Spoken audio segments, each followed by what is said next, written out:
नमस्कार दोस्तों, गार्गी क्लासेस पर आपका स्वागत है। डेट आज की 8 फरवरी 2022। देख लेते हैं इंडियन एक्सप्रेस के एडिटोरियल आइडिया पेज से इंपॉर्टेंट आर्टिकल्स जो अभी हम इस वीडियो में डिस्कस करेंगे। आज हम 3 आर्टिकल्स को देखेंगे। फर्स्ट आर्टिकल है हर right to learn. Karnataka government के द्वारा जो हिजाब पहन कर के जो स्कूल में जाने वाली लड़कियां थी या कॉलेज में जाने वाली जो लड़कियां थी उनको रोका गया है, तो उसको लेकर के ये आर्टिकल है। दूसरा आर्टिकल जो रहेगा आज का हमारा, वो रहेगा अपसेटिंग द बैलेंस। इस आर्टिकल में हम जानेंगे कि अभी जो सेंट्रल गवर्नमेंट के द्वारा जो आईएएस ऑफिसर के कैडर रूल में जो चेंजेस लाने की बात की गई है यूनिलैटरली, वो स्टेट सेंट्रल रिलेशंस को और ज़्यादा बिगाड़ सकते हैं। तो उस पॉइंट ऑफ व्यू से इस आर्टिकल को देखेंगे। और एक आर्टिकल है हमारा जो हम सबसे पहले देखेंगे, द ग्रेट पावर राइवलरी, कि रशिया चाइना के बीच में एक नेक्सस निकल के आ रहा है, जबकि यूएसए की लीडरशिप में वेस्टर्न कंट्रीज़ हैं वो एक साथ इमर्ज होकर के आ रहे हैं। तो यहाँ पर इंडिया को क्या करना होगा, और दूसरी तरफ इस डेवलपमेंट में किसके क्या फ़ायदे हैं, क्या नुकसान है, क्या रिस्क है, वो जानते हैं। तो 3 आर्टिकल से तीनों को हम डिटेल में देखते हैं। तो फर्स्ट आर्टिकल है the great power rivalry. Article को लिखा गया है सी राजा मोहन जी के द्वारा। देखो, पिछले हफ्ते की बात की जाए तो चाइना और रशिया ने एक दूसरे को यूनाइटेड फ्रंट के तौर पे शो किया है। जैसे ही ओलंपिक्स का इनॉग्रेशन हुआ, तो उस टाइम पर चाइना के प्रेसिडेंट शी जिनपिंग और दूसरी तरफ रशिया के प्रेसिडेंट व्लादिमीर पुतिन दोनों एक साथ में बैठे थे, और साथ में पाकिस्तान के प्राइम मिनिस्टर भी थे वैसे तो ऐसे में अभी आप देखो कि एक तो इधर इन दोनों के बीच में कन्वर्जेंस, दूसरी तरफ जर्मनी जो अभी तक अपनी तरफ से कोशिशें कर रहा था कि यूएस लेड जो वेस्ट है और दूसरी तरफ रशिया, इन दोनों के बीच में कैसे भी करके सेटलमेंट क्रिएट किया जाए, और एक मीडिएटर का काम करने की कोशिश कर रहा था जर्मनी। पर अब जर्मनी भी कहीं ना कहीं क्वेश्चन मार्क में आ गया है, और जर्मनी ने भी अपनी तरफ से क्लियर कर दिया है कि वो भी अपनी जो वेस्टर्न कोalition है वेस्टर्न कंट्रीज़ के साथ में, उनको अपना एक कह सकते हैं ना अपनी एंगेजमेंट है उसको कंटिन्यू करना, क्योंकि जर्मनी भी देखो नेटो का ही मेंबर है। ठीक है, तो इस केस में नेटो की जो अपनी मेंबरशिप है उसको क्लियर करना। तो एक तरफ तो बीजिंग मॉस्को और दूसरी तरफ वेस्टर्न कंट्रीज सारे आ गए। तो ऐसे में ये चीज़ें अपने आप में एक पोलैरिटी शो कर रही है, तभी तो ग्रेट पावर राइवलरी बोली जा रही है। तो ये जो कंसोलिडेशन हो रहा है ना पावर्स का एक साथ में आना, तो इस चीज़ में इंडिया का क्या स्टैंड है। अभी यूक्रेन का जो मुद्दा था उसको लेकर के यूनाइटेड नेशन सिक्योरिटी काउंसिल में डिबेट हुआ। उस डिबेट के टाइम पर इंडिया ने एब्सटेन कर दिया कि भाई हम तो कोई स्टेटमेंट नहीं देने वाले, ना तो हम प्लस बोलेंगे ना माइनस बोलेंगे, किसी पार्टी को हम क्रिटिसाइज नहीं करेंगे, ना किसी को हम प्रमोट करेंगे। कारण कि हमारा यूएसए जैसे कंट्रीज़ के साथ में या वेस्टर्न कंट्रीज़ के साथ में रिलेशन अभी अच्छे चल रहे हैं, और कह सकते हैं कि अभी तक जब से हम इंडिपेंडेंट हुए तब से अभी तक सबसे बढ़िया रिलेशन आज ही के टाइम चल रहे हैं। दूसरी तरफ अगर देखो, रशिया हमारा पहले से एक सपोर्टर रहा हुआ है। रशिया तो क्या, मेन तो यूएसएसआर। दूसरी तरफ अगर चाइना की बात करें, चाइना को लेकर के इंडिया ने अपनी तरफ से अपने स्टेटमेंट खोल ही रखे हैं पूरे, कि जब तक आप बॉर्डर इश्यूज़ को नहीं सॉर्ट आउट करोगे वो बाकी चीज़ों में आप इतना कॉपरेशन देंगे नहीं। पर मुद्दा था यूक्रेन का, तो इसमें तो वेस्ट और रशिया दोनों आमने सामने थे। तो इसमें अपनी तरफ से अगर देखें इंडिया की तरफ से, तो हमारे लिए जो एक ब्लॉक पॉलिटिक्स हो रही है ना ये इंटरनेशनली, जिसमें रशिया चाइना एक तरफ, यूएसए की लीडरशिप में वेस्ट एक तरफ, तो दोनों की राइवलरी के चलते हमारे लिए जो एक पॉलिटिकल स्पेस है वो श्रिंक होता चला जा रहा है, वो कम होता चला जा रहा है। एग्जैक्टली वही चीज जर्मनी भी फेस कर रहा है। क्यों? जर्मनी वेस्ट और रशिया के बीच में एक कहते हैं ना इंटरलॉक्यूटर, या फिर आप कह सकते हो कि सेल्फ अपॉइंटेड रोल प्ले कर रहा था कि दोनों को कैसे ब्रिज किया जाए, वेस्ट को और रशिया को, दोनों को पास कैसे लाया जाए। पर बात वही है, जर्मनी भी अब टेंशन में है। अब अल्टीमेटली जर्मनी ने क्या डिसाइड कर लिया कि भाई हम तो यूएसए के साथ में बात करेंगे। ठीक है, अब यूएसए के विजिट पे वहाँ के जो चांसलर है, नए चांसलर, ठीक है, स्कॉल्स, ऑलफ स्कॉल्स, वो अभी मीटिंग भी करेंगे जो बाइडन के साथ में व्हाइट हाउस में। तो मुद्दा क्या आ रहा है अभी, कि जो डिवीजन हो रहा है ना, ये अपने आप में कोल्ड वॉर वाली सिचुएशन क्रिएट कर रहा है अभी। ठीक है, कल की हमने न्यूज़ भी देखी थी कि रशियन ट्रूप्स हैं वो पोलैंड में पहुंच भी चुके हैं। पोलैंड जो कि रशिया के बिल्कुल पास में, रशियन बोल रहा हूँ मैं, यूएसए के ट्रूप्स पोलैंड पहुंच चुके हैं, जो कि फिर बाद में पोलैंड हो गया, फिर आप देख सकते हो बेलारूस में डिप्लॉयमेंट कर रखी है रशिया ने अपने ट्रूप्स की। और यूक्रेन का जो ईस्टर्न फ्रंट है वहाँ पर रशिया और यूक्रेन की आर्मी आमने सामने खड़ी है। मतलब केवल एक ट्रिगर की ज़रूरत है, लड़ाई बिल्कुल रेडी है। ठीक है, इसके इस तरीके से अगर देखा जाए तो ये सिचुएशन हो रही है। अब देखो बात ऐसी है बीजिंग और व्लादिमीर पुतिन मतलब रशिया दोनों की मीटिंग में एक चीज़ कह दी कि एक भी ऐसा सेगमेंट नहीं है जिसमें दोनों कंट्रीज कोई भी कॉपरेशन ना दिखाए। मतलब एक हर एक लिमिट में दोनों कंट्री एक दूसरे का साथ देने के लिए तैयार है। इस तरीके की कंसेंसस देखने को मिली। दूसरी तरफ जर्मनी ने भी अपनी तरफ से क्लियर कर दिया कि हम तो यूएसए के साथ मीटिंग करेंगे। तो बात यह है कि अब की परिस्थिति अगर देखें तो रशिया ने अपनी जो स्ट्रेंथ है उसको इंक्रीज करने के लिए बीजिंग के साथ में अपना सेटलमेंट देख रखा है, और दूसरी तरफ नेटो पार्टनर्स को छोड़ने का अब जर्मनी का मूड भी खत्म हो गया है। दैट मीन्स अब जर्मनी जो है वो यूएसए के धड़े में हो चुका है। इसके अलावा फ्रेंच प्रेसिडेंट इमैनुअल मैक्रो वो भी देखो मॉस्को की विजिट पे बार बार जा चुके हैं। कोशिशें ये है कि कैसे भी करके यूक्रेन में जो टेंशन क्रिएट हो रही है उसको कट डाउन किया जा सके।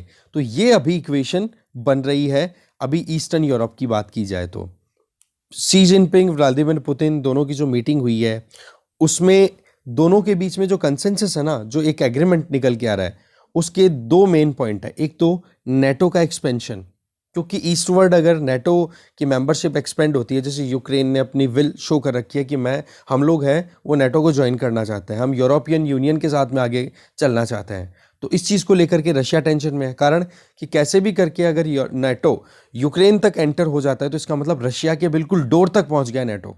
ठीक है, और कोल्ड वॉर वाली जो राइवलरी है उसका देखो अभी भी रशिया को कहीं ना कहीं थ्रेट है। दूसरा, रशिया एक ये भी चाहता है कि भाई हमें एक रिकॉग्निशन दो, भाई हमें एक रेस्पेक्ट मिलनी चाहिए। व्लादिमीर पुतिन की ज़्यादा नहीं है, बहुत बार हमने डिस्कस भी किया है, जिसमें एक ही चीज़ निकल के आ रही है, रेस्पेक्ट चाहिए है। ठीक है, दूसरी तरफ यूके यूएस, जिसमें ऑस्ट्रेलिया यूके और यूएस तीनों ने मिलकर जो अलायंस क्रिएट किया है, ठीक है, तो उसको लेकर के चाइना कहीं ना कहीं इस चीज़ को लेकर के टेंशन में। हाँ, दूसरी तरफ यूके यूएस है, इसमें यूके ने भी अपनी तरफ से पूरे पत्ते खोल दिए हैं अभी जो यूक्रेन क्राइसिस चल रहा है उसमें, कि भाई रशिया जो है वो बहुत गलत कदम उठा रहा है। ठीक है, ऑस्ट्रेलिया चाइना को लेकर के बिल्कुल क्रिटिकल हो रखा है, और यूएसए तो दोनों एंगल में, रशिया और चाइना दोनों को कहीं ना कहीं साइड में करना चाहता है। देखो यूएसए के लिए दोनों इतनी टेंशन की बात नहीं है कि रशिया और चाइना दोनों पास में है। यूएसए के लिए टारगेट ये है कि इन दोनों को दूर किया जाए। ठीक है, अब देखो बात आती है कि रशिया और चाइना आज के टाइम पे दोनों साथ में है, तो क्या इनकी रिलेशनशिप हमेशा स्वीट रही है? जी बिल्कुल नहीं। पिछले 7 दशकों में, पिछले 70 सालों में, 1950 का जो टाइम था उस टाइम पर तो यूएसएसआर और चाइना दोनों एक दूसरे के अलाइज हुआ करते थे, क्योंकि कम्युनिस्ट रिजीम आया ही था कहाँ पे, माओ जेडांग की लीडरशिप में चाइना में। ठीक है, तो वो थोड़ा सा कहीं ना कहीं एक आइडियोलॉजिकल इन्फ्लुएंस था। पर 1960-70s की बात करें तब चाइना को बहुत ज़्यादा राजी कर रखा था यूएसए ने। तो इस केस में चाइना और यूएसए की क्लोजनेस बढ़ी तो यूएसएसआर से दूरी हो गई, तो दुश्मनी वाली बात आ गई। फिर अब 2000s की बात करें तो फिर से रशिया और चाइना एक दूसरे के दोस्त बन के निकल रहे हैं। तो इस तरीके से कॉन्ट्राडिक्शन भी है, बट अभी वही बात है कि भाई मरता क्या नहीं करता, दोनों एक दूसरे, दोनों जो है वो यूएसए और वेस्टर्न कंट्रीज की जो राइज है या फिर जो उनकी तरफ से असर्शन है उसको लेकर के दोनों कंसर्न है। क्योंकि देखो रशिया भी अपना इन्फ्लुएंस कम नहीं होने देना चाहता और चाइना भी अपनी लेवरेज है उसको डाउन नहीं होने देना चाहता। तो दोनों केसेस में ये दोनों साथ, दोनों केस अगर दोनों का अलग अलग देखें तो भी यूएसए इनके लिए थ्रेट है, और इन दोनों को साथ में आना इसलिए ज़रूरी है, नहीं तो फिर बाद में यूएसए अकेला अपनी लीडरशिप में वेस्टर्न कंट्रीज़ को साथ में लेते हुए इन दोनों की बीच में कोई भी मतलब मुश्किलें पैदा कर सकता है। तो यूएसए की टेंडेंसी तो सीधी सी क्या है, मॉस्को और बीजिंग को डिवाइड करने की, और रशिया और चाइना को क्या लगता है कि कैसे भी करके साथ में रहेंगे तो अपनी बातों के लिए नेगोशिएट कर सकेंगे यूएसए के साथ में।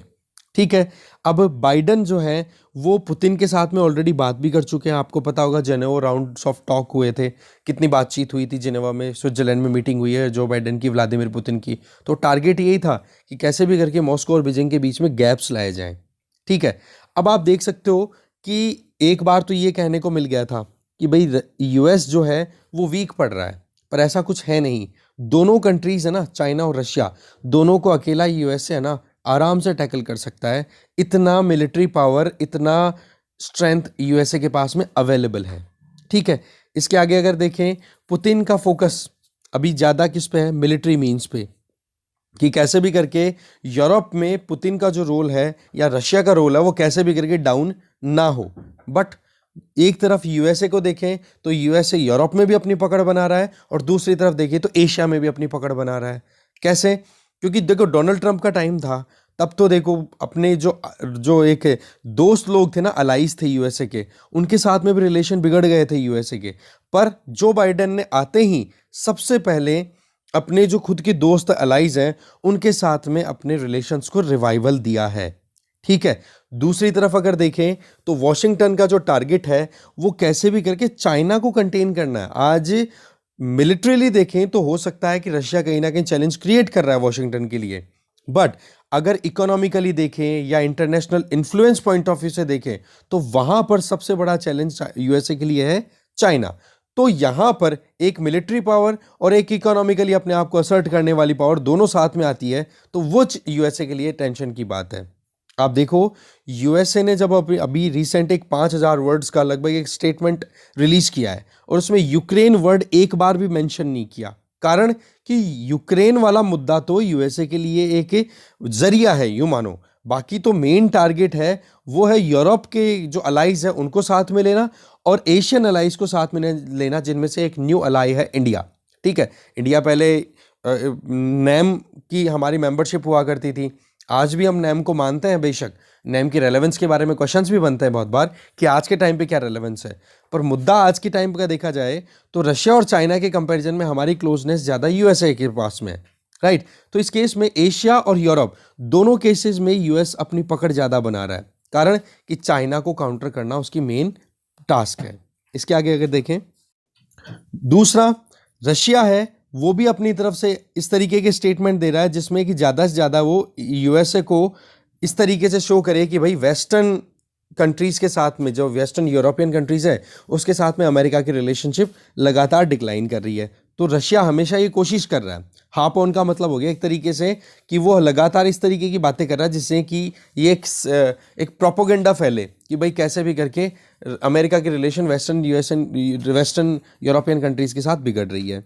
दूसरा, अमेरिका की डोमेस्टिक पॉलिटिक्स की बात भी करें तो वो भी कहीं ना कहीं यही चीज़ कह रही है कि यूरोप के साथ में रिलेशनशिप हमें ठीक रखनी चाहिए। पर वो टाइम था डोनाल्ड ट्रंप का जिस टाइम पर रिलेशनशिप वेस्टर्न यूरोपियन कंट्रीज़ के साथ थोड़ी वीक हुई थी। अब तो जो बाइडन ने फिर से रिवाइवल दे दिया। तो इन दोनों चीज़ों को लेकर के रशिया अगर एक इमेज क्रिएट करे अपने खुद के दिमाग में कि जी डोमेस्टिक पॉलिटिक्स भी यूएसए की इतनी सपोर्टिव नहीं है और अमेरिका की पकड़ है वो वेस्टर्न यूरोप में भी कम हो रही है, तो ये चीज़ कहीं ना कहीं चाइना के लिए और रशिया के लिए घातक साबित हो सकती है, कारण कि इन दोनों फेसेस पे अभी यूएसए फिर से एक्टिव हो चुका है। अगर पिछले कुछ सालों की बात करें तो यूएसए में कंसेंसस निकल के आई है कि चाइना एक सबसे बड़ा चैलेंज है। अब चाहे फिर वो रिपब्लिक्स हो चाहे डेमोक्रेट्स हो, मतलब डोनाल्ड ट्रंप की पार्टी हो चाहे फिर अभी जो बाइडेन की पार्टी हो, चाइना के मुद्दे पर दोनों ने एक जैसी सोच रखी है कि वाकई में हमारे लिए सबसे बड़ा चैलेंज आज की परिस्थितियों में चाइना है। दूसरी तरफ जब रशियन क्वेश्चन आता है, क्योंकि यूएसएसआर के साथ में जो राइवलरी चल रही थी, ठीक है, उसी को लेगेसी को कंटिन्यू रशिया कर रहा है। वो बात ठीक है कि 1990s के टाइम पे थोड़ा सा रशिया ने ये देखा था कि भाई वेस्टर्न कंट्रीज़ के साथ में हमारे रिलेशनशिप अच्छे होंगे तो इकोनॉमिकली हम स्ट्रॉन्गर हो पाएंगे। पर आज की परिस्थितियों में देखें तो फिर से यूएसए में कोई पॉलिटिकल डिवीजन इतना ज़्यादा है नहीं रशिया को लेकर, तो मतलब रशिया और चाइना को लेकर के डोमेस्टिक पॉलिटिक्स इतनी ज़्यादा डिवाइडेड नहीं है यूएसए में। फिर आ जाओ रशिया और यूएस के जो टू फ्रंट, जो हम कह सकते हैं कि लड़ाई की अगर बात करें, और अगर ये दोनों फ्रंट एक साथ आए, कौन, रशिया और चाइना, तो बोले यूएसए को टैकल कर लेंगे। जी बिल्कुल भी नहीं है। यूएसए अकेले के पास में इतनी कैपेबिलिटी है। और दूसरी तरफ अगर अफगानिस्तान से यूएसए ने विड्रॉ किया तो अपनी कमजोरी की वजह से नहीं, कुछ और इंपॉर्टेंट एस्पेक्ट्स हैं उनको ध्यान में रखते हुए। एक तो क्या, greater middle east, that means including Afghanistan plus middle east, वहां पर अब इतना फोकस इसलिए नहीं है क्योंकि जो इंडो पैसिफिक रीजन है वहां पर अब ज्यादा ध्यान देना जरूरी है। तभी आप देखो कि इस तरीके से AUKUS एग्रीमेंट, दूसरा क्वाड मेंबर्स की समिट, लीडर लेवल के समिट ऑर्गेनाइज करवाना, और अभी इसी हफ्ते में या इस महीने में फॉरेन अफेयर मिनिस्टर्स की मीटिंग होने वाली है क्वाड मेंबर्स की। इसके अलावा आप देख सकते हो कि जो लीडर्स की मीटिंग है वो भी होने वाली है इसी साल में, मई तक जहां तक है। तो इस तरीके से क्या क्या हो रहा है कि अभी अफगानिस्तान से भी ज़्यादा इंपॉर्टेंट पॉलिटिकल, जियोपॉलिटिकल ऐसे एस्पेक्ट्स हैं जिन पर ज़्यादा ध्यान देने की ज़रूरत पड़ रही है अमेरिका को, इसलिए यूएसए ने वहाँ से विड्रॉ किया। फिर आ जाओ इकोनॉमिकली, बेशक चाइना इकोनॉमिकली बहुत स्ट्रांग है, बट पार्टनरशिप रशिया के साथ करे, चाइना अकेला एक इकोनॉमिक पावर है, तो उस केस में ये दोनों कितना ज़्यादा अपने आप को कह सकते हैं मैचअप कर पाएंगे इन यूएस और यूएस के अलाई कंट्रीज के साथ में। क्यों? आज रशिया की जो इकोनॉमी है ना, वो वर्ल्ड की टॉप 10 इकोनॉमीज में भी नहीं है। ठीक है, टॉप 10 इकोनॉमीज की अगर बात करो तो आप यहां पर देख सकते हो कि Japan, Germany, great Britain, France, Italy, Canada, south Korea, ये ऐसे कंट्रीज हैं जो कि यूएसए के धड़े में है, यूएसए के ग्रुप में है।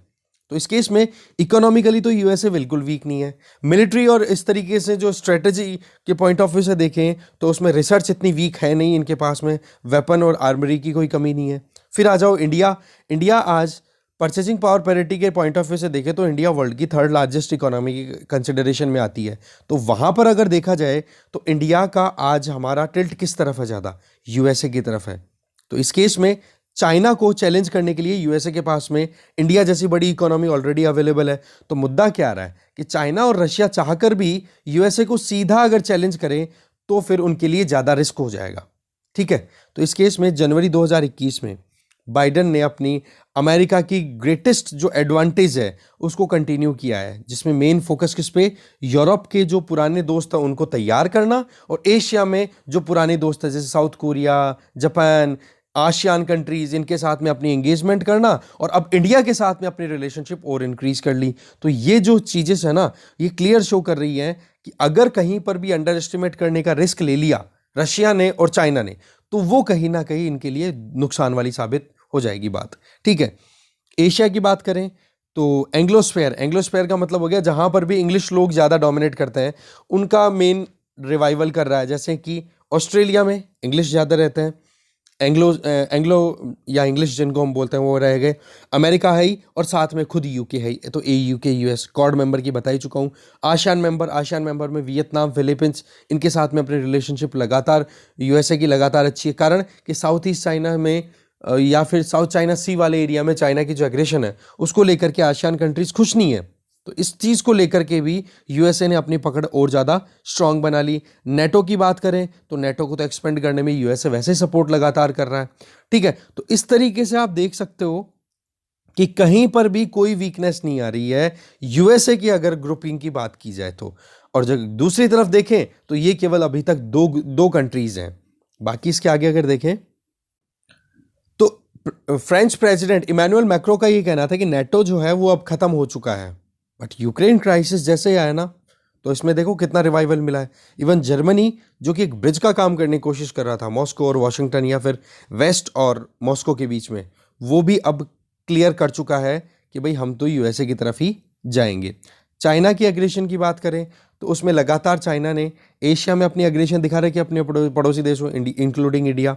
तो यहाँ पर इंडिया जैसे कंट्रीज जो है वो चाइना को काउंटर करने के लिए यूएसए के साथ में विदाउट एनी डाउट प्रोसीड कर सकते हैं।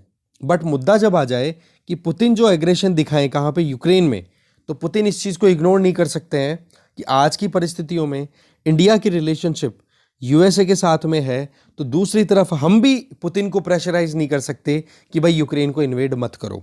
पर वही चीज़ है कि इस सिनेरियो में इंडिया का टिल्ट अगर न्यूट्रल भी रहता है, अगर किसी को फेवर भी नहीं करना होता है, तो नुकसान या फिर कहीं ना कहीं इसमें जो एक लॉस जो है वो चाइना और रशिया वाले सेगमेंट को ज़्यादा उठाना पड़ सकता है। ठीक है, इसके अलावा वॉशिंगटन अपनी तरफ से कैसे भी करके अपनी कमियां नहीं छोड़ रहा है। देखो ये जो दो लीडर्स है ना, एक तो पुतिन और एक ये व्लादिमीर पुतिन और ये शी जिनपिंग, ये दो ऐसे लीडर्स हैं जो कि डिक्टेटरशिप का एक आइडिया रखते हैं। दूसरी तरफ अगर वॉशिंगटन में या वेस्टर्न कंट्रीज की बात करें, वहाँ पर डेमोक्रेसी है। डेमोक्रेसी में सरकार बनती है तो उसमें हारने वाला जो बंदा भी होता है ना, वो भी कहीं ना कहीं लेजिटिमेसी रखता है अथॉरिटी की। ठीक है, कि जिसके हाथ में पावर है उसको हमें रिकॉग्नाइज करना है। भाई कॉन्स्टिट्यूशन आपको एनविसाज करता है कि करना होगा आपको ऐसा, जिसने वोट जीते हैं ज़्यादा। दूसरी तरफ पुतिन जो कि इनके ऊपर ब्लेम रखते रहते हैं कि गड़बड़ियाँ करवा करके इलेक्शन करवाते हैं और जीत जाते हैं। एम्परर शी जिनपिंग ये स्ट्रॉन्ग मैन का अपना एक फेस लेकर के चल रहे हैं। पर मुद्दा क्या है कि यहाँ पर इनके कंट्रीज़ में इतने ज़्यादा गैप्स हैं, अगर वहाँ पर उन गैप्स को डोमेस्टिक पॉलिटिक्स में जो गैप्स हैं रशिया और चाइना में, उनको अगर एक्सप्लॉइट कर दिया यूएसए ने, तो फिर बाद में इन दोनों के लिए बहुत ज़्यादा चैलेंज हो जाएंगे। तो ये अपने खुद के घरों में भी कहीं ना कहीं एक ऐसी परिस्थिति में है जहां पर डोमेस्टिक वायलेंस अगर क्रिएट हो जाए, डोमेस्टिक कैओस अगर क्रिएट हो रहा है और उसको अगर बूस्ट मिल गया यूएसए की तरफ से, तो और ज़्यादा प्रॉब्लम क्रिएट हो जाएगी। तो ऐसे में इन दोनों के लिए चैलेंज बहुत है। अब बात आ जाती है इंडिया की। तो देखो, हमें तो दोनों तरफ से सोच समझ करके आगे चलना है, पर आज की परिस्थिति में देखें तो चाइना के साथ में तो हमारे रिलेशन बिगड़े हुए हैं। तो इस केस में तो हम तो यूएसए का इसमें सीधा सीधा सपोर्ट करेंगे अगर यूएस चाइना का कहीं प्रॉब्लम होती है तो, कि जब तक चाइना हमारा कुछ क्लियर रिजल्ट ना दे बॉर्डर डिस्प्यूट्स को सॉर्ट आउट करने के लिए। क्योंकि क्वाड के जो मीटिंग हो रही है वो इसीलिए तो हम रेगुलर बेसिस पे अटेंड कर रहे हैं, ठीक है। दूसरी तरफ अगर रशिया के एंगल की बात करें तो वहां पर बात ऐसी है कि रशिया अगर वेस्टर्न यूरोपियन कंट्रीज के साथ में अपनी टेंशन्स को क्रिएट करता है, बढ़ाता है, तो हमारे पास में रशिया के ऊपर दबाव बनाने का कोई ऑप्शन नहीं बचता। और यही चीज़ रशिया पर भी अप्लाई होती है कि रशिया इंडिया को कहीं पर दबाए और ये कहे कि चाइना के साथ में बैठ और बातचीत कर। सीधी सी बात है। तो इस तरीके से हमें एक रियलिज्म, एक कहते हैं ना प्रैग्मेटिक अप्रोच बनाने की ज़रूरत है। हमें सोचना होगा कि ये जो ग्रेट पावर राइवलरी फिर से स्टार्ट हो रही है, जिसमें दुनिया दो धड़ों में डिवाइड हो रही है, तो इस केस में हमें हमारे इंटरेस्ट को ध्यान में रखते हुए करना होगा। और अभी फिलहाल इंटरेस्ट की बात करें तो हम मॉस्को और वॉशिंगटन में से अगर डिवीज़न किया जाए तो ज़्यादा हमारा टिल्ट किस तरफ जाएगा? वॉशिंगटन की तरफ। क्यों? क्योंकि मॉस्को जो है उसके साथ में रिलेशनशिप बेशक हमारी बहुत पुरानी अच्छी है, पर मॉस्को अगर चाइना के साथ जाता है तो फिर हमारे पास में ऑप्शन अच्छा नहीं बचता। हमारे पास में ऑप्शन फिर वेस्ट का वाला रहता है। और वेस्ट के साथ में आज की जो रिलेशनशिप है इंडिया की, वो अभी तक के पिछले 70 सालों के पूरे अगर हम हिस्ट्री की बात करें, हमारा जो कंटेम्प्रेरी पीरियड है, इसमें सबसे अच्छे रिलेशंस अभी चल रहे हैं। तो ये है पूरा सिनेरियो, क्या चल रहा है क्या नहीं, वो अपडेट हो गए। हम आगे चलते हैं। नेक्स्ट आर्टिकल है अपसेटिंग द बैलेंस। आर्टिकल को लिखा है अशोक खेमका जी ने, ये खुद एक आईएएस ऑफिसर है। देखो, इंडिया एक क्वेसी फेडरल सिस्टम है, जिसमें क्वेसी फेडरल इसलिए बोला है क्योंकि सेंट्रल गवर्नमेंट के पास में पावर थोड़ी ज़्यादा है।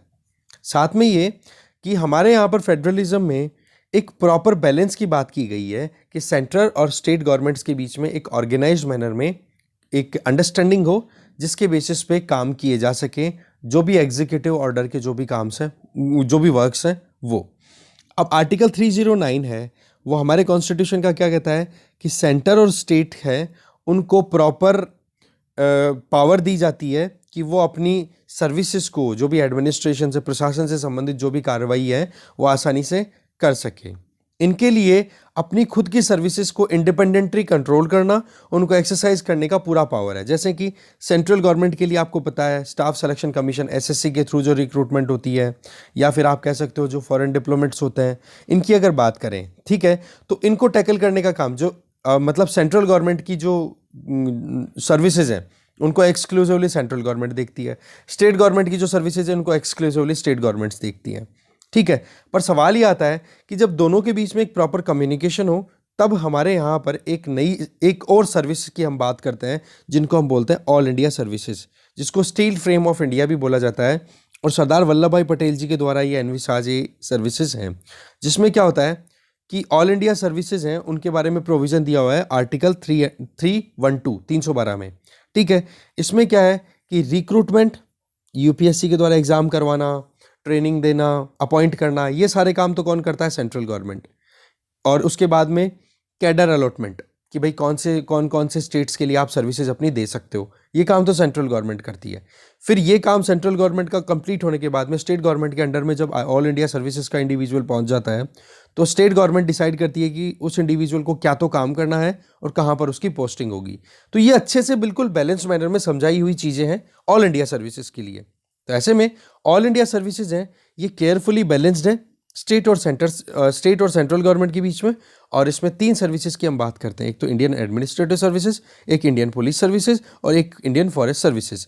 तो इन तीनों को कंबाइंडली हम बोलते हैं ऑल इंडिया सर्विसेज। अब इसमें हमारा फोकस है मेन आईएएस ऑफिसर्स पे, क्योंकि ये हमारे कहते हैं ना कि सिविल सर्विसेज या गवर्नमेंट सर्विसेज में ये हमारे सर का ताज है, ये कहा जाता है। हाईएस्ट ब्यूरोक्रेसी का अगर लेवल देखा जाए तो एक डिस्ट्रिक्ट में डिस्ट्रिक्ट मजिस्ट्रेट होता है, स्टेट में चीफ सेक्रेटरी होता है, सेंटर में कैबिनेट सेक्रेटरी होता है। ये सारे के सारे आईएएस सर्विसेज होती हैं, इंडियन एडमिनिस्ट्रेटिव सर्विसेज होती हैं, ठीक है। अब बात ही आ जाती है कि जब एक स्टेट को अलोकेट कर दिया गया है एक आईएएस ऑफिसर को कैडर के बेसिस पे कि हाँ जी स्टेट को सर्विस देंगे, तो उसके बाद में उस पर्टिकुलर इंडिविजुअल को स्टेट मतलब सेंट्रल गवर्नमेंट के अंडर में भी काम करने के लिए जाना होता है, जिसको हम बोलते हैं डेपुटेशन टू द सेंटर। अब उस डेपुटेशन वाले मुद्दे को लेकर के सरकार ने क्या किया है कि आईएएस कैडर रूल 1954 का जो रूल 6 है उसको सेंट्रल गवर्नमेंट ने यूनिलैटरली चेंज कर दिया। अब यूनिलैटरली चेंज करने की वजह से नुकसान क्या हो रहा है कि अभी तक जो डेपुटेशन पे जाते हैं सेंट्रल सर्विसेज के लिए आईएएस ऑफिसर, उसके लिए ट्राईपार्टाइट कंसेंसस होती है। ट्राईपार्टाइट कंसेंसस किस किस के बीच में? 3 पार्टी। नंबर 1 वो ऑफिसर जिसकी बात की जा रही है कि हाँ सेंट्रल डेपुटेशन पे जाएगा वो। नंबर 2 जिस स्टेट गवर्नमेंट के अंडर में वो काम कर रहे हैं उस स्टेट गवर्नमेंट की कंसेंट, और तीसरी सेंट्रल गवर्नमेंट। ये तीनों मिलकर के जब हामी भर देते हैं तब जाकर के वो इंडिविजुअल आईएएस ऑफिसर जो है वो सेंट्रल गवर्नमेंट के अंडर जाके काम करेगा। पर अभी रूल 6 को चेंज कर दिया गया है सेंट्रल गवर्नमेंट के द्वारा यूनिलैटरली, तो बोले ये अपने आप में कॉन्फ्लिक्ट क्रिएट कर सकता है किस किस के बीच में? स्टेट गवर्नमेंट और सेंट्रल गवर्नमेंट के बीच में, जो कि अपने आप में हमारे जो फेडरल स्ट्रक्चर है उसके लिए कहीं ना कहीं क्वेश्चन मार्क रेज करता है। अब देखो बात ऐसी है कि इसमें ना तो ऑफिसर से पूछा जाएगा अभी जो नए रूल्स आए हैं, ना स्टेट गवर्नमेंट से पूछा जाएगा, बस उनको ये बोल दिया जाएगा कि इतने ऑफिसर्स की हमें रिक्वायरमेंट है और ये ऑफिसर्स हैं, इनको सेंट्रल डेपुटेशन पे आप भेज दो। तो इस केस में जो एक अच्छा बैलेंस बना हुआ है ना वो बिगड़ जाएगा। तो ऐसे में सेंट्रल गवर्नमेंट ने स्टेट गवर्नमेंट की जो एक प्रॉपर एक होता है ना कंसल्टेशन, उसको बाईपास किया है। ठीक है, आईएएस ऑफिसर की डेपुटेशन को लेकर के।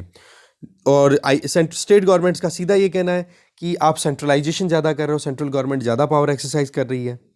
तो इसके लिए देखो इस ऑल इंडिया सर्विस को आप किस में कन्वर्ट कर रहे हो धीरे धीरे? बोले सेंट्रल सर्विसेज की तरफ, जहाँ पर सेंट्रल गवर्नमेंट की एक्सक्लूसिव पावर होती है। जबकि ये डेलिकेट बैलेंस है ना सेंट्रल और स्टेट गवर्नमेंट के बीच में, इसको नहीं बिगाड़ना चाहिए। और दूसरी तरफ आईएएस ऑफिसर है वो बहुत ही इंपॉर्टेंट रोल प्ले करते हैं सेंटर और स्टेट के बीच में जो भी रेलेवेंस होती है। देखो जब कैबिनेट मिनिस्टर कैबिनेट सेक्रेटरी जब कैबिनेट की मीटिंग लेते हैं, जो एजेंडा तैयार करते हैं, तो वो कैबिनेट के जो सेक्रेटरी हैं उनका लिंक चीफ सेक्रेटरी से होता है सीधा, क्योंकि वो आईएएस ऑफिसर्स होते हैं। तो उनके बीच में जो कम्युनिकेशन है वो प्रॉपर्ली अगर काम करता है तभी जाकर के मशीनें, हमारा देश पूरा अच्छे से चलता है। क्योंकि सरकारें तो हर 5 साल में बदलती रहती है, तो देश चलाने के लिए कहीं ना कहीं आर्टिकल 312 बहुत इंपॉर्टेंट है। ठीक है, और इस तरीके की अगर एक्टिविटीज़ की जाती है यूनिलैटरली सेंट्रल गवर्नमेंट के द्वारा, तो बोला आर्टिकल 312 है ना वो डेड लेटर बन जाएगा, जो कि अच्छी बात नहीं है। सेंट्रल गवर्नमेंट का ये आर्ग्यूमेंट है कि भाई हमने क्यों ये डिसीजन लिया है, तो ये कि हमारे पास में जितना आईएएस ऑफिसर्स की रिक्वायरमेंट है वो एडिक्वेटली अवेलेबल नहीं है, जो सेंट्रल डेपुटेशन पे आने चाहिए। स्टेट गवर्नमेंट जो है वो रिलीज़ नहीं करती है adequate number of IAS officers, जिससे कि सेंट्रल गवर्नमेंट को बहुत प्रॉब्लम आती है अपनी रिक्वायरमेंट्स को फुलफिल करने में, पॉलिसी बनाने में, इनमें। तो इसके लिए बोला सेंट्रल गवर्नमेंट ने अपनी तरफ से ये स्टेटमेंट दिया है कि हाँ भाई रूल 6 है जो आईएएस कैडर रूल 1954 का, उसमें सेंट्रल गवर्नमेंट अपने हिसाब से नंबर ऑफ सिविल सर्वेंट्स दे देगी। हाँ भाई ये नाम है और ये इंडिविजुअल्स हैं और इन स्टेट से ये बंदे हमारे पास में डेपुटेशन पे आएंगे। तो ये चीज़ें कहीं ना कहीं प्रॉब्लम क्रिएट कर देती है। अच्छा, सरकार ने जो रूल चेंज किए हैं इसमें एक वर्ड यूज़ किया है, दैट इज़ पब्लिक इंटरेस्ट। अब पब्लिक इंटरेस्ट है, उसके बारे में क्या पब्लिक इंटरेस्ट होगा उसको कोई डेफिनेशन नहीं दी। तो बोले ये तो केवल और केवल सेंट्रल गवर्नमेंट के डिस्क्रिशन पे काम होगा। सेंट्रल गवर्नमेंट अपनी मनमानी से फिर तो इस तरीके से डेपुटेशन भी बुला लेगी।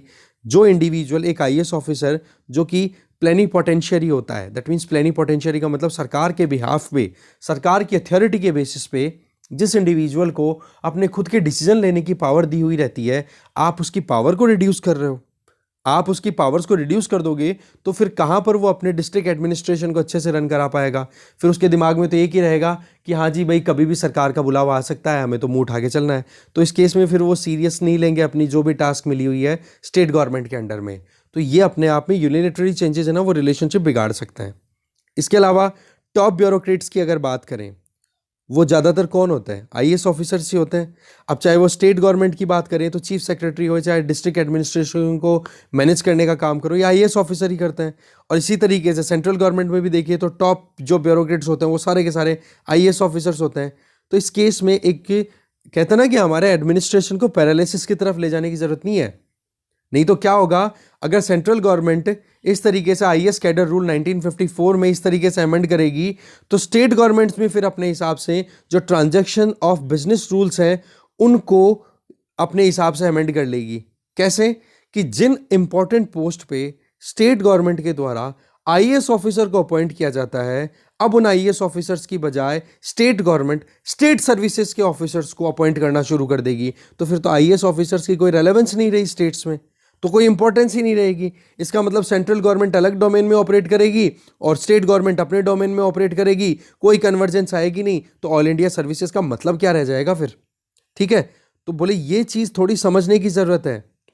दूसरा, जो आप कह सकते हो कि जो रिटायर्ड ब्यूरोक्रेट्स हैं, उनके एक्सपर्टाइज को यूज करने के लिए स्टेट गवर्नमेंट है उनको री एंटर कर सकती है कि हाँ जी आप तो आओ और हमें आपकी एक मतलब प्रोविजनल बर्थ तैयार कर देगा। प्रोविजनल का मतलब कि हाँ भाई ये टास्क है, इस काम को करने के लिए आईएएस ऑफिसर्स की ज़रूरत है, जो रिटायर्ड आईएएस ऑफिसर्स हैं वो आ जाओ और हमें ज्वाइन कर लो, या फिर हमें आपकी मेंटरशिप प्रोवाइड कर दो। क्योंकि बहुत सारी कहते हैं ना टर्मिनोलॉजीज अवेलेबल होती है जिनका यूज़ करके लूप होल निकाल लिए जाते हैं।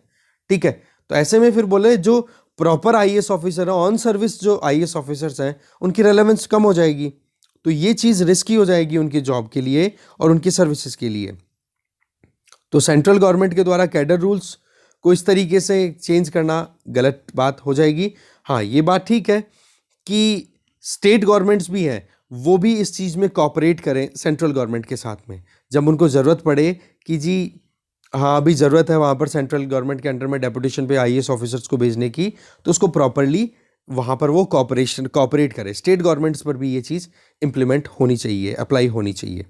ठीक है, अब स्टेट गवर्नमेंट्स हैं वो भी देखो गड़बड़ कर रही है। क्या गड़बड़ कर रही है वो राइटर ये हाईलाइट करना चाह रहे हैं कि आप देखो कि द सिविल सर्विसेज बोर्ड की अगर बात करें, वहाँ पर सिविल सर्विसेज जो करंट आईएएस ऑफिसर हैं ऑन ड्यूटी, उनकी बजाय नॉन कैडर ऑफिसर्स को इंडक्ट किया जा रहा है सेंट्रल गवर्नमेंट के द्वारा। दैट मीन्स आईएएस कैडर जो है उसकी जगह सेंट्रल नहीं स्टेट गवर्नमेंट जो है वो non cadre officers, that means जो स्टेट सर्विसेज के जो इंडिविजुअल्स हैं उनको अपॉइंट कर रही है।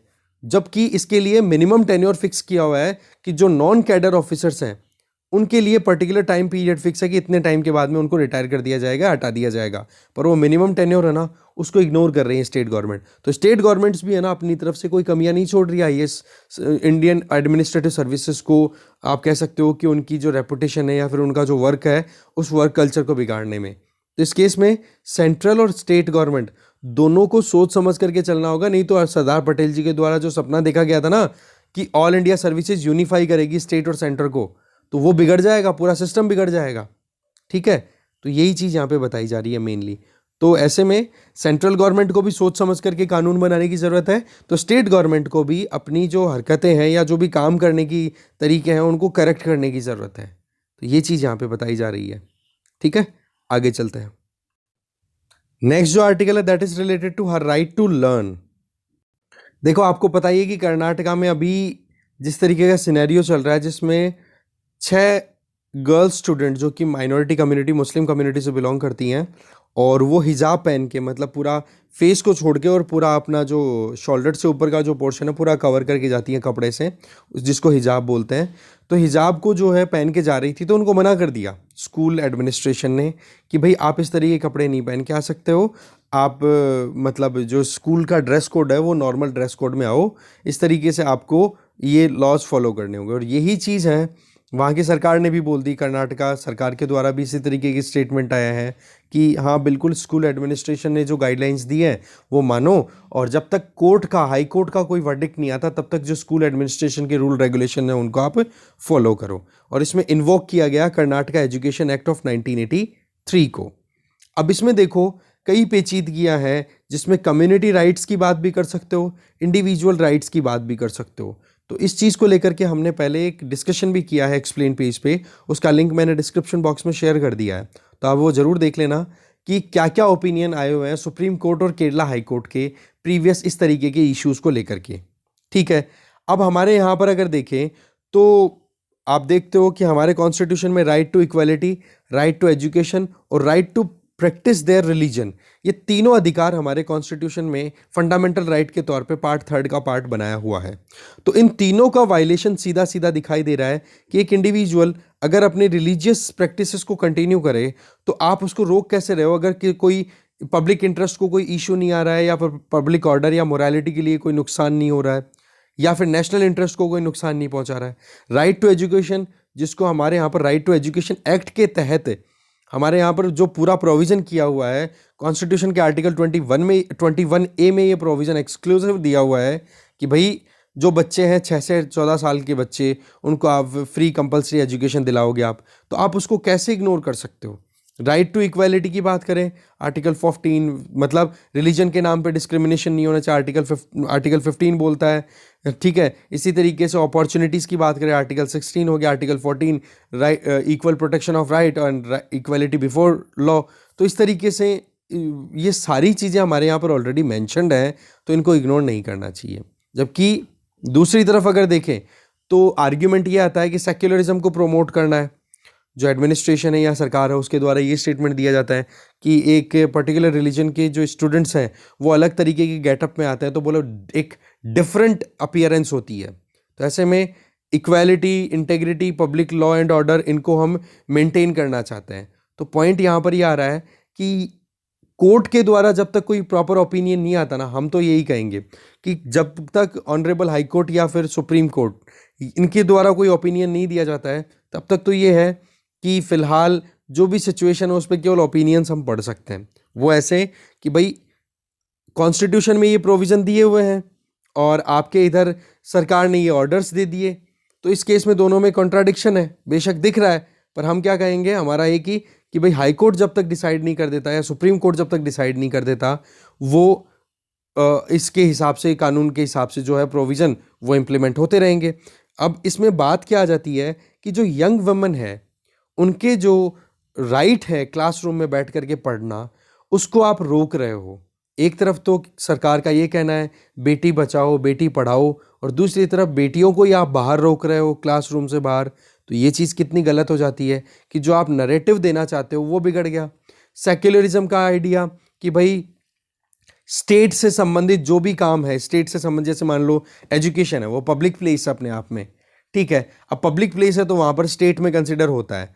अब उस केस में फ्रांस में जिस तरीके की रिजिड सेक्युलरिज्म का मेथड यूज होता है ना, कि भाई आप कोई भी रिलीजियस आपकी जो प्रैक्टिसेस हैं वो पब्लिक प्लेस पे नहीं करोगे, आप अपने रिलीजन की जो संबंधित है वो अपने प्राइवेट डोमेन में कन्फाइन कर लो, या फिर रिलीजन से संबंधित जो भी प्लेसेस है वहाँ पर आप ये काम कर सकते हो।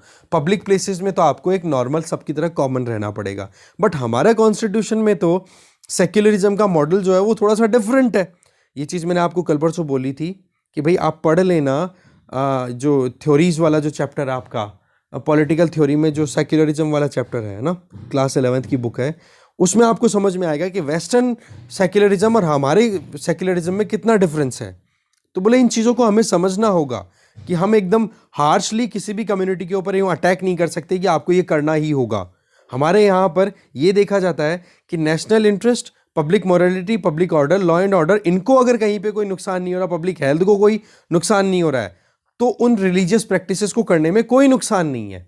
ये हमारा कॉन्स्टिट्यूशन कहता है।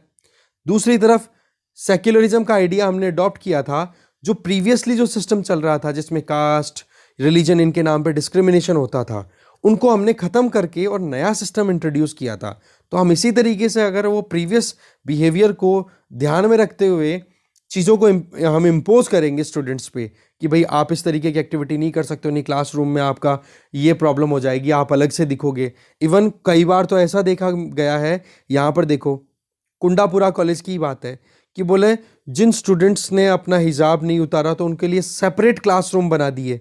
तो आप क्या करना चाह रहे हो, डिस्क्रिमिनेशन कर रहे हो ये तो इस तरीके से, ठीक है। दूसरी तरफ अगर आप देखो तो बहुत सारी कम्युनिटीज़ में डिबेट भी चल रहा है कि इस तरीके से आप सेग्रीगेशन करोगे, सेपरेशन करोगे तो इक्वलिटी कैसे आएगी, क्योंकि separate can never be equal in democracy. सीधी सी बात है, अगर जो लोग अलग अलग ही आपने जिनको ट्रीट कर दिया तो आप कहाँ से समानता लेकर के आओगे। तो सबको पहले समान नज़रों से देखना ज़रूरी है।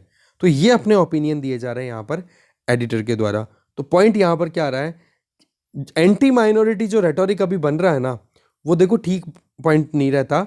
माइनॉरिटीज़ हमारे लिए बहुत इंपॉर्टेंट है। जब हम पढ़ते हैं पॉलिटिक्स वाली बुक, कौन सी, इंडियन पॉलिटिक्स की बुक, उसमें सीधा सा फर्स्ट चैप्टर में क्या दिया हुआ है कि क्यों हमने सेक्युलर आइडिया अडॉप्ट किया। तो उसके पीछे पार्टीशन की बुरी मेमोरीज, नंबर 2, हमारे यहाँ पर माइनॉरिटीज बहुत सारी थी। नंबर 3, उन माइनॉरिटीज के मन में डर ना रहे, उनके राइट्स उनको प्रोटेक्ट करवाने जरूरी थे। तभी तो हमारे कॉन्स्टिट्यूशन को supreme law of the land बोलते हैं। और उसी कॉन्स्टिट्यूशन के प्रोविजंस को अगर देखा जाए तो ये कहीं ना कहीं एक क्वेश्चन रेज करता है कि किस आइडिया पे हम आगे बढ़ना चाहते हैं। तो बाकी तो देखो, कोर्ट है वो बताएंगे, कोर्ट ही हमारे कॉन्स्टिट्यूशन के गार्जियन है, वो ही डिसाइड करेंगे, चाहे वो हाई कोर्ट हो चाहे सुप्रीम कोर्ट हो। अब टाइम बताएगा क्या होगा, ठीक है। तो खैर आप ये जरूर देख लेना, अभी तक जो वर्डिक्ट आए हुए हैं अलग अलग उनसे संबंधित एक्सप्लेन पेज का जो डिस्कशन है उसका वीडियो मैंने लिंक डिस्क्रिप्शन बॉक्स में शेयर कर दिया है, आप वो देख सकते हो। इस मुद्दे के ऊपर ही, कर्नाटका वाले इस मुद्दे को ही वहाँ पर समझाया हुआ है, ठीक है। तो इस डिस्कशन में 3 आर्टिकल्स थे, तीनों हो गए। Thank you very much for watching this video.